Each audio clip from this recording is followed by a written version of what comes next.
ओंकार करेंगे। ओम।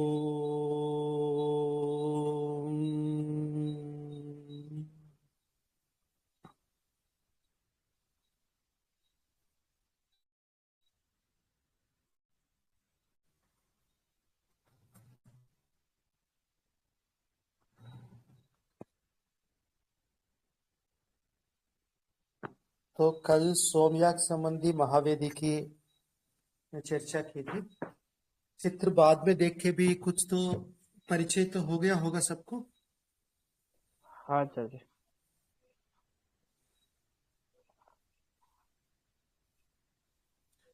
ये जो है इस वेदी का निर्माण अग्निष्टोम के तीसरे दिन होगा। तो तीसरे दिन इस वेदी निर्माण के अतिरिक्त 2 बार प्रवर्ग और उपसर्ग याग होंगे। उपसर्ग याग में केवल 3 घृताहुतियां हैं, उसमें कुछ और अधिक विशेष नहीं है। प्रवर्ग के बारे में मैंने बताया ही था। तो इससे तीसरे दिन का कृत्य समाप्त होता है। सुब्रह्मण्य आह्वान तो प्रतिदिन होगा।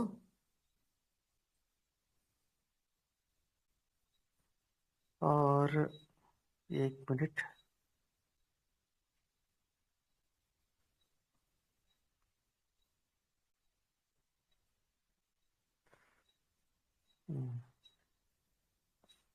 चौथे दिन जो है उस दिन भी 2 प्रवर्ग और 2 उपसर्ग तो होते ही हैं। उस दिन अग्निशोमय पशुयाग है। तो अग्निशोमय पशुयाग के विषय में मैंने पहले भी बताया था, निरूढ़ पशुबंध। उसी प्रकार ये भी होगा। वह पशु जो है द्रव्य के रूप में है। और महाराष्ट्र में एक सेलुकर जी थे जो एक अग्निहोत्री यानी आहिताग्नि थे, जिन्होंने कई बार सोमयाग किया था। उन्होंने पशु की जगह घृत की घड़ा यूप के साथ बांधते थे। उसी को पशु मानते थे और उसी में से घी जो है विभिन्न अवयवों की जगह घी की ही आहुति दी जाती थी। तो इस प्रकार का वो होता था। और वैसे एक सामान्य नियम यह है कि एक पशु का तो विधान है ही, इसके अतिरिक्त यजमान का वेद और वेदी दोनों के उच्छेद। वेद का उच्छेद का मतलब है कि उनकी वंश में अपने से पूर्व 3 पीढ़ी यानी अपने पिता पितामह प्रपितामह इन तीनों में से कोई वेदाध्ययन नहीं किया हो तो ये वेदोच्छेद माना जाता है। और उसका प्रायश्चित के रूप में एक और पशु होगा। वेदी उच्छेद का मतलब इनकी पूर्व 3 पीढ़ियों में से किसी ने आहिताग्नि नहीं बना तो वो वेदी उच्छेद माना जाता है। और उसके भी प्रायश्चित के रूप में एक पशु और बढ़ जाता है। सामान्य रूप से आजकल जितने भी आहिताग्नि हैं, तो इतनी लंबी परंपरा से कोई वेदाध्ययन की तो परंपरा है पर आहिताग्नि की परंपरा नहीं है। वेदाध्ययन तो बहुत से ऐसे हैं जिनकी कई बहुत लंबे समय से यानी जिसकी गिनती शायद ना भी कर सके हम, इतने समय से वेदाध्ययन की परंपरा है। किंतु वेदी की परंपरा ना होने से वो प्रायश्चित तो करना ही होता है।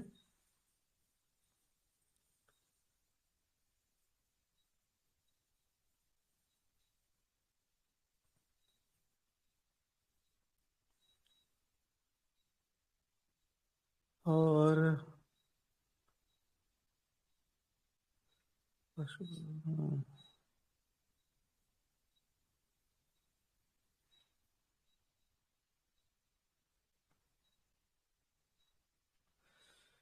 ये पश्चात के बाद आगे जो है वसतिवरी ग्रहण होता है, यानी अगले दिन सोमयाग है। तो सोम कूटने के लिए कल भी बताया था कई प्रकार की जलों की चर्चा है।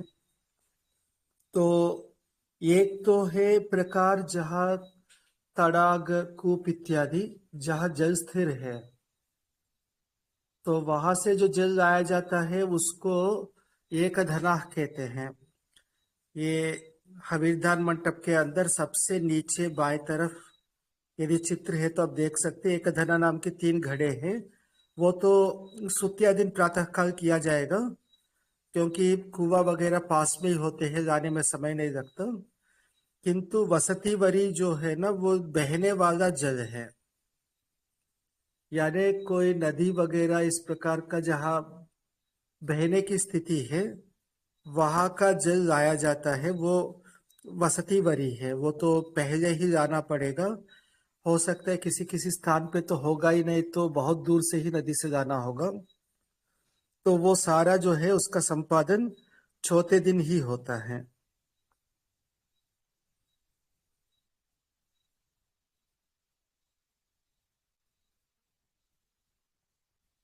और वो लाकर आग्नेध्र शाला में वो रखा जाता है पहले।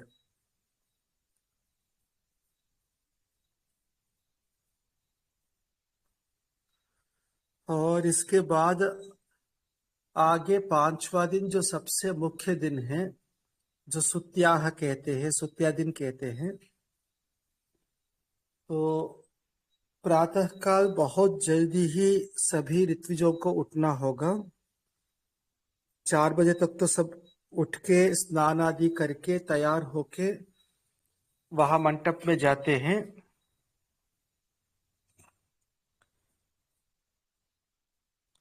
और जो आवश्यक जो द्रव्य है वो सब, यानी आज इत्यादि, घृत इत्यादि, वो सब तैयार करते हैं। और सोम जो रखा हुआ था राजा संधि पर, उसको 2 विभाग करते हैं, यानी वही रखेंगे नहीं, वहां से लेके वो जो ऊपर जो छिद्र है जिसके ऊपर सोम को कूटने वाला वो पत्थर रखा जाता है, कल बताया था यावीरधार मंडप में कुछ छिद्र जमीन में किए जाते हैं, उसके ऊपर एक लकड़ी का फलक फट्टा रखा जाता है, उसके ऊपर फिर पत्थर रखे जाएंगे, एक पत्थर रखा जाएगा जिसपे सोम कूटा जाता है, तो उसके पास में जाकर वो सोम रखा जाएगा।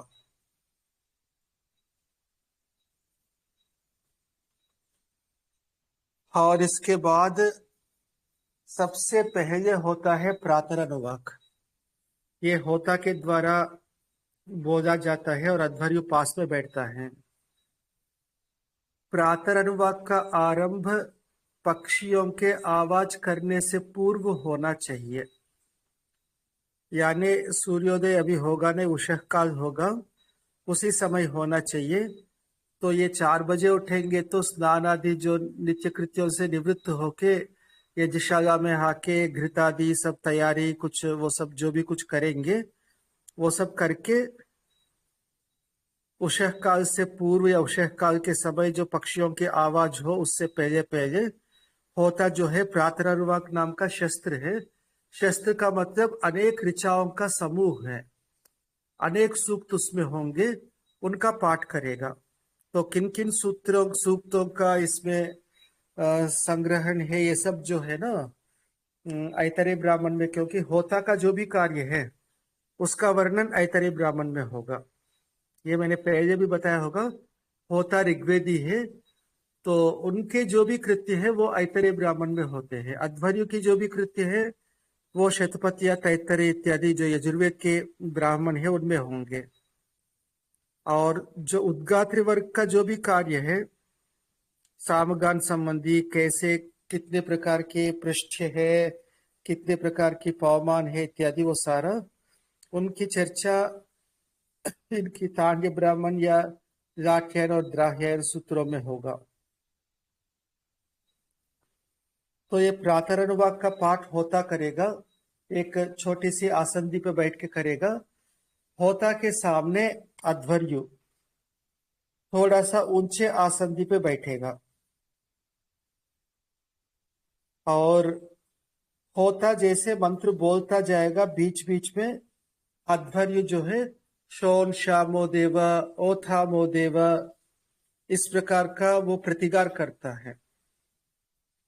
ये व्याकरण में भी वो सूत्र है ना, अनुप्रतिगृणश्च अनुगृणीते होत्रे अनुगृणीते, होत्रे प्रतिगृणीते, ये अनुगार और प्रतिगार इसी को कहते हैं।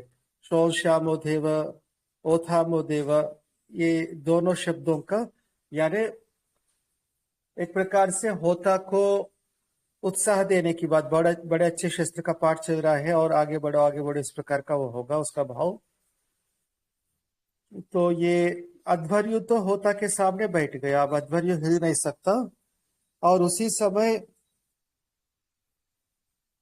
सवनीय पुरुष का निर्माण और सवनीय और भी हवियों का निर्माण करना होता है। तो अभी तक जो इष्टि तंत्र में प्रागवंशशाला में 3 अग्नियां थी, वहां आहवनी अग्नि में आहुतियां होती थी। अब सवन तंत्र में उत्तर वेदी में जो यानी महावेदी के अंदर जो उत्तर वेदी लिखा है सबसे ऊपर की तरफ चित्र में यूप स्तंभ के नीचे, जी। वहां आहुतियां होगी। वो अब सवन के समय वो आहवनीय है, आहवनीय के सारे कार्य वही होंगे, यानी हवन की यानी जो भी कुछ आहुतियां है वही होंगे। तो उसके लिए 5 आहुतियां हैं। एक तो ऐन्द्र एकादश कपाल पुरोडाश है, और यानी 5 इंद्र ही है, किंतु इंद्र अलग अलग प्रकार से है। पहला एकादश कपाल पुरोडाश जो है केवल ऐन्द्री है।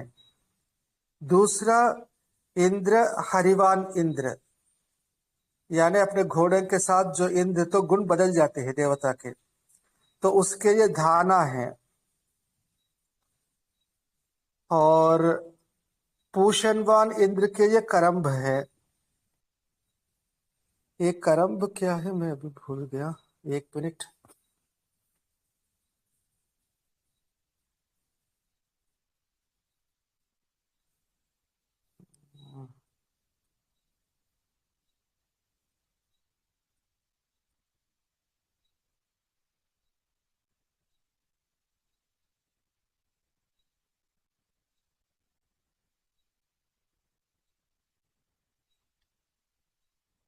ये सत्तू दही मिलाकर अथवा पानी मिलाकर ये करम्भ बन जाता है। एक तो हरिवान जो इंद्र है उसके लिए धाना है, भुना हुआ जौ, और पूषणवान इंद्र के लिए करम्भ यानी दही अथवा जल मिलाया हुआ सत्तू यानी पीसा हुआ जो धाना है, सत्तू हो जाता है वो। और इंद्र जो सरस्वान है, जो सरस्वान विशिष्ट जो इंद्र है उसके लिए दधी। और मित्रावरुण वान जो इंद्र है, मित्रावरुण के साथ जो इंद्र है तो इंद्र ही, यानी मित्रावरुण देवता नहीं है किंतु इंद्र के साथ खड़े हैं, पर आहुति इंद्र के लिए ही दिया जाएगा। और उसके लिए पयस्या यानी खीर नहीं, पयस्या तो क्या बोलते आमिक्षा। तो ये 5 आहुतियां है, एक तो पुरोडाश, धाना, करम्भ, दधी और ये आमिक्षा। इनका निर्माण अग्नित नाम का ऋत्विक करता है, क्योंकि अध्वर्यु जो है वो होता के सामने है। इनका निर्माण है, इनका निर्वाप, यानी इनके लिए घड़े बैलगाड़ी से वो लाना जो है, लाके उसको तैयार करना इत्यादि। शायद निर्वाप का यानी निर्माण पूरा ही अग्नित ही करता है।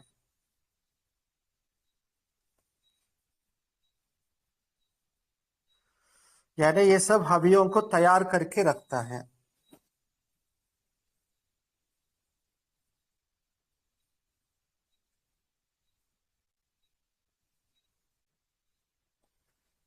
और जब अग्नित ये सब करता है तो उन्नेता नाम का ऋत्विक यानी अध्वर्यु वर्ग का सबसे अंतिम ऋत्विक है। ये जितने भी सोम संबंधी पात्र है उनको वहां व्यवस्थित करता है। वहां एक खर रखा है, क्या बोलते हैं इसमें, अभिधान मंडप के अंदर एक खर है ऊपर की तरफ, शायद दाहिनी तरफ होगा।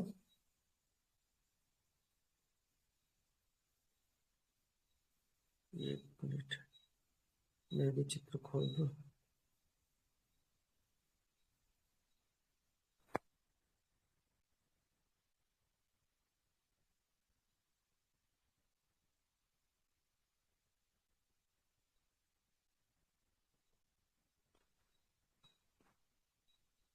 हाँ, दाहिने तरफ ऊपर हविदार मंडप में एक खर है जिसमें ग्रह चमस आदि जो भी इस संबंधी पात्र है वो रखे जाएंगे।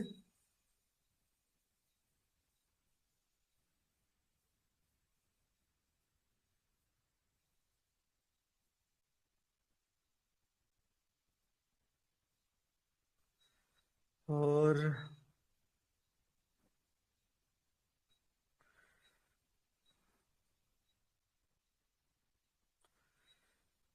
इतने करते करते वो प्रातरण वाक्य समाप्त होगा। प्रातरण वाक्य समाप्त होने के बाद अब सोम का अभिषेक की प्रक्रिया शुरू होती है।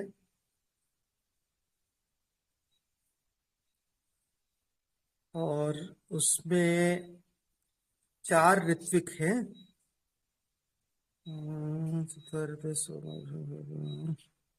इसमें से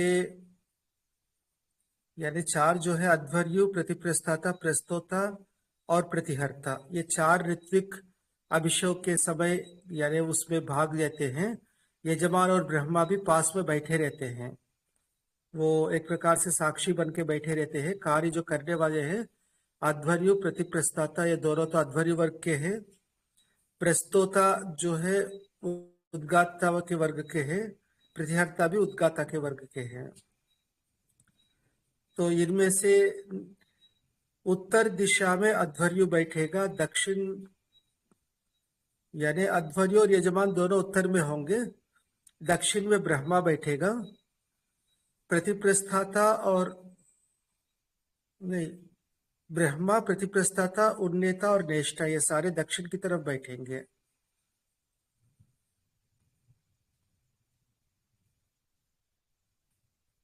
बाकी की दिशा का कोई वर्णन नहीं है। जो अभिषेक में जो भाग लेने वाले तो ये 4 ही है, अध्वर्यु, प्रतिप्रस्थाता, प्रस्तोता और प्रतिहर्ता। तो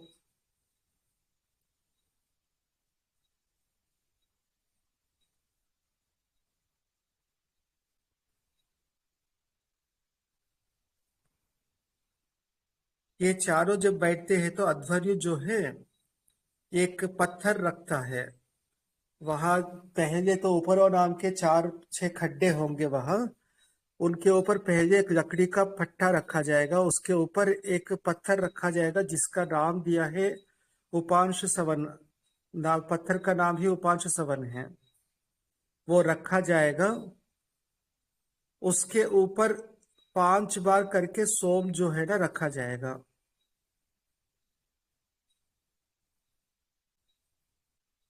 और वो जो है पूरा जितना सोम था उसमें से आधा से ज्यादा वो प्रातः सवन के लिए लिया जाता है और वो 5 बार करके लिया जाता है।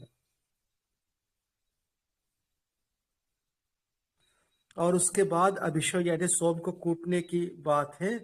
और वो 2 प्रकार का है, यानी 2 बार कूटा जाता है। एक महाभिषेक कहा जाता है, एक क्षुदकाभिषेक है। ये दोनों प्रकार का वो अभिषेक यानी कूटने की प्रक्रिया है। पहले महाभिषेक है और उसके बाद क्षुदकाभिषेक है।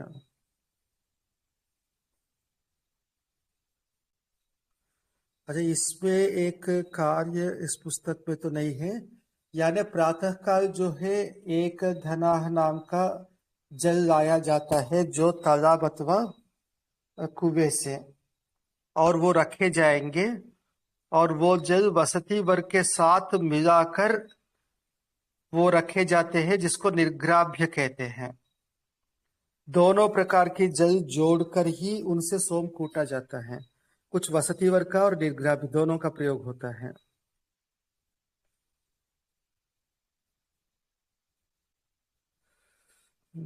तत्र पूर्वं तत्सोमात्। अब प्रातः सवन के लिए जितना सोम निकाल के रखा है उनमें से थोड़ा सा बचाकर बाकी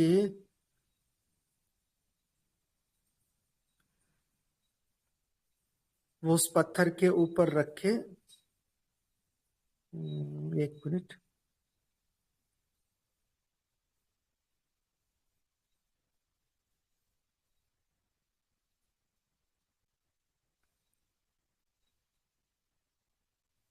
यहाँ कुछ मैं ग्रह और चमस के बारे में बताया होगा। दो प्रकार के पात्र है, ग्रह और चमस। ये ग्रह जो है उलूखल की आकार का होता है रे, या ये कहे कि दो ग्लास एक उल्टा करके उसके ऊपर एक सीधा रखा, उस आकार का जो पात्र है लकड़ी का, वो ग्रह जी।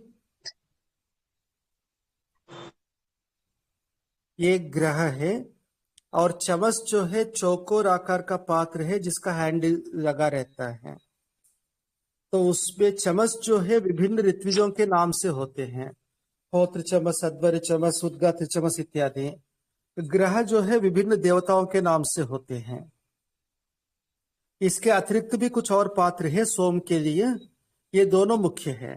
इसमें जो होत्र चमस है, होता के नाम से जो चमस है, उसमें ये वसतिवरी और एक धना दोनों जल मिलाकर उसका नाम दिया निर्ग्राभ्य।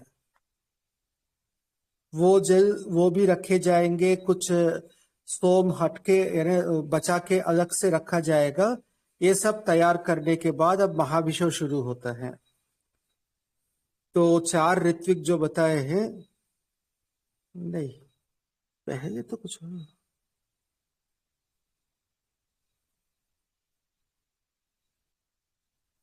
ये कुछ कंफ्यूजन है। नहीं, महाभिषेक का तो कुछ अलग है। ये अध्वर्यु वर्ग के ही चारों होंगे। अध्वर्यु, प्रतिप्रस्थाता, ज्येष्ठा और उन्नेता। ये 4 अध्वर्यु वर्ग के जो ऋत्विक है यही अभिषेक का कार्य करते हैं, बाकी वहां बैठे रहते हैं।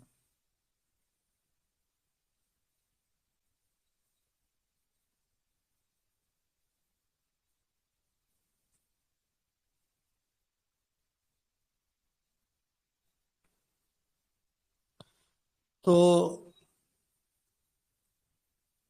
जितना सोम है उसका 4 हिस्सा करके एक एक हिस्सा को खूब कूटेंगे चारों मिलकर। और कितने बार कूटना है इसमें कोई नियम नहीं है। जितने बार कूटने से रस अच्छा सा निकले उतने बार कूटेंगे। और कूटते समय उनका सिंचन किया जाता है निर्ग्राभ्य जल के साथ। और कूट कूट के जब रस निकलता है तो उसको रस को निचोड़ते हैं। तो इस प्रकार सोम का पूरा जो है ना अच्छे से कूट के रस निकाला जाता है। ये महाभिषेक है। इसके बाद क्षुरकाभिषेक है और इसी को उपांशु अभिषेक भी कहा जाता है। और ये उपांशु अभिषेक तो केवल अकेला अध्वर्यु करेगा।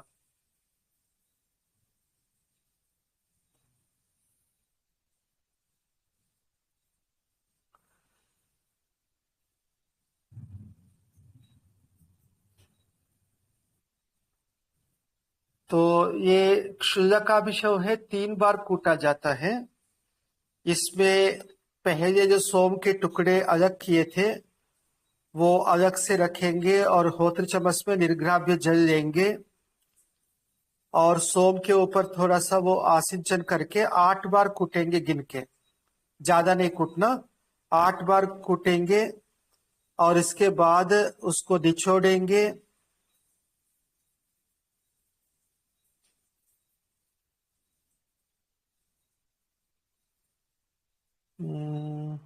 और अंत में जो है एक उपांश ग्रह, एक ग्रह का नाम है। अनेक ग्रह होते हैं जिसमें एक उपांश ग्रह है, उसको प्रतिप्रस्थाता अपने हाथ में लेवे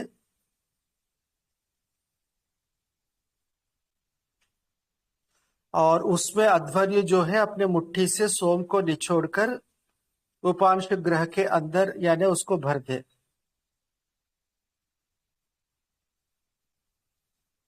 भर के उसको अपने हाथ में दे दे और लेते समय उस ग्रह के ऊपर पहले की जो सोम के टुकड़े रखे हुए थे उनमें से 2 टुकड़े ग्रह के ऊपर रखते हुए उसको लेना है। तो इस प्रकार एक अभिषेक यानी एक बार कूटना हुआ, दूसरे बार जो है 11 बार कूटा जाएगा और यही प्रक्रिया अपनाया जाएगा। और तीसरी बार 12 बार कूटा जाएगा।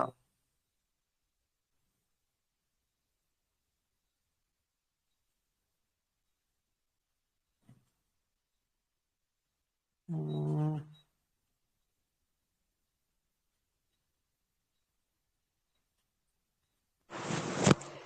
आचार्य जी, जी ये इसमें सोम कूटने में परिपवन की प्रक्रिया नहीं है, वो नहीं, उसी कूटते को हुए। निचोड़ना कहते हैं। अच्छा। परिपवन किसको कह रहे हैं आप? छानने को सोम, मतलब कूटने के बाद छान के जो उसका मोटा मोटा रहेगा फाइबर, उसको अलग करना। हाँ, वो भी है, अभी नहीं है। अभी तो जी। कूट के रस निचोड़ के रखा जाता है। जी। ठीक है।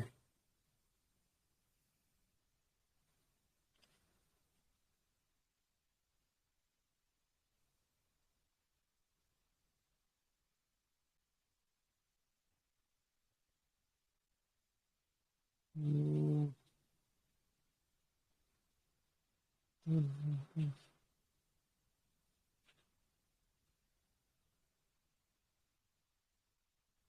और इसके बाद जब यानी तीनों बार कूट के निचोड़ने के बाद अध्वर्यु जो है, जिस ग्रह में सोम लिया हुआ था उपांश ग्रह में, उसको खड़े होकर उसकी आहुति होती है, उसका हवन होता है।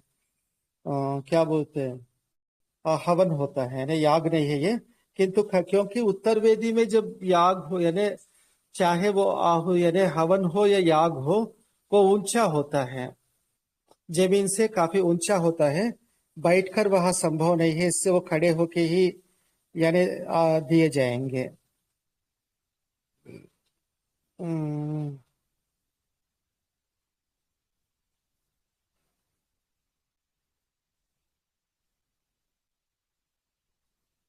तो इसके बाद जो है एकादशी, एकादश मास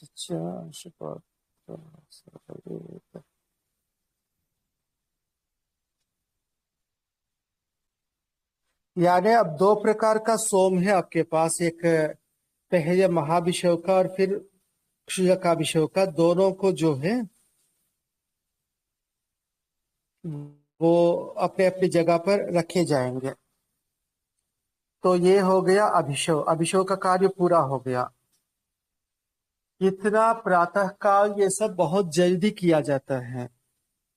इसके बाद अब प्रातःकालीन दिनचर्या सभी ऋत्विज और यजमान जिनका संध्या आदि इसी समय करेंगे। इससे पहले तो वो यानी ये इन्हीं कार्यों में रहेंगे। और ये सब सूर्योदय से काफी पूर्व होता है, यानी ये सब अभिषेक संपन्न होते होते संध्या समय होना चाहिए। सूर्योदय पर्यंत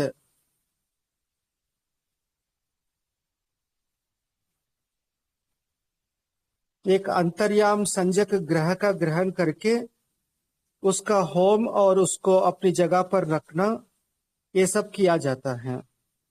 इसके आगे बहुत से यानी ग्रहों का याग इत्यादि है।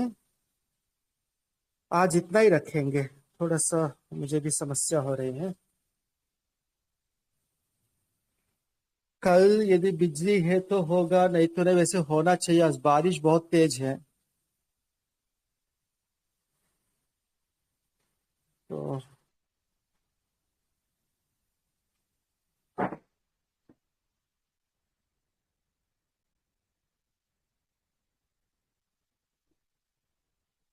ओम, आवाज आ रही है मेरी? ये आचार्य जी जी आ आचार्य। रही है। ठीक है, आज यही पाठ समाप्त करेंगे। ओंकार करेंगे। ठीक है। ओम।